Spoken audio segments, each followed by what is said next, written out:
आज की इस कड़ी में हम राष्ट्रवादी और शिक्षाविद साधु वासवानी को याद करते हैं, जिनका जन्म 25 नवंबर 1879 को हुआ था। महात्मा गांधी के असहयोग आंदोलन के शुरुआती समर्थक वासवानी ने कई प्रतिष्ठित कॉलेजों के प्रिंसिपल के रूप में काम किया और बाद में मीरा मूवमेंट इन एजुकेशन के माध्यम से शिक्षा को फिर से परिभाषित किया। वो एक विशाल परिमाण में रचना करने वाले लेखक भी थे, जिन्होंने अंग्रेजी और अपनी मातृभाषा सिंधी में कई किताबें लिखी। साधु वासवानी का जन्म अविभाजित भारत के सिंध क्षेत्र में थानवर दास लीलाराम वासवानी के घर में हुआ था। कॉलेज की पढ़ाई पूरी करने के बाद वासवानी ने अपनी मां से भगवान और मनुष्य की सेवा के लिए अपना जीवन समर्पित करने की अनुमति मांगी, लेकिन वो नहीं मानी तो वासवानी ने पढ़ाना शुरू कर दिया। उन्होंने कलकत्ता के मेट्रोपॉलिटन कॉलेज में इतिहास और दर्शन शास्त्र के प्रोफेसर के रूप में भी कार्य किया। कलकत्ता में वासवानी को अपने गुरु श्री प्रमोथोलाल सेन मिले।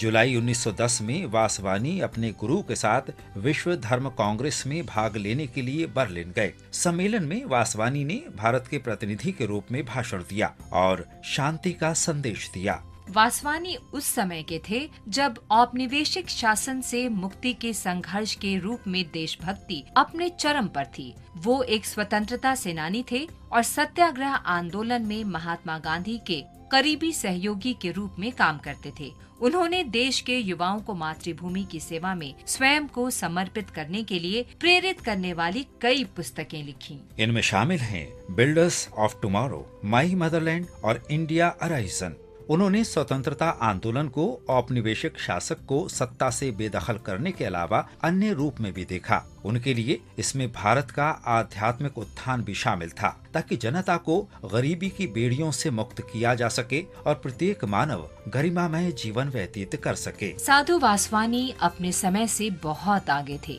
जब देश ब्रिटिश राज से आजादी के लिए संघर्ष कर रहा था और महिलाएं घर तक ही सीमित थीं, तब उन्होंने महिलाओं के उत्थान और चरित्र निर्माण में योगदान करने वाली एक आदर्श और विश्व स्तरीय शिक्षा की बात की। 1933 में मीरा स्कूल फॉर गर्ल्स का उद्घाटन हुआ और इस स्कूल ने मीरा मूवमेंट इन एजुकेशन की आधारशिला रखी। साधु वासवानी 16 जनवरी 1966 को 86 वर्ष की आयु में दुनिया को छोड़कर चले गए।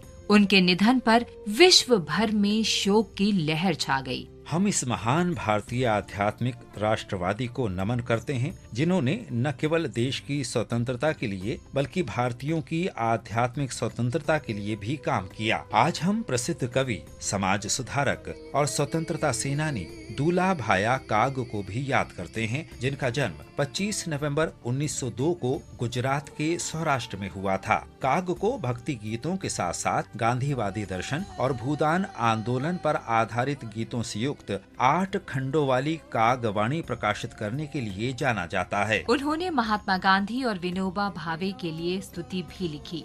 1962 में काग को भारत सरकार ने पद्मश्री से सम्मानित किया था।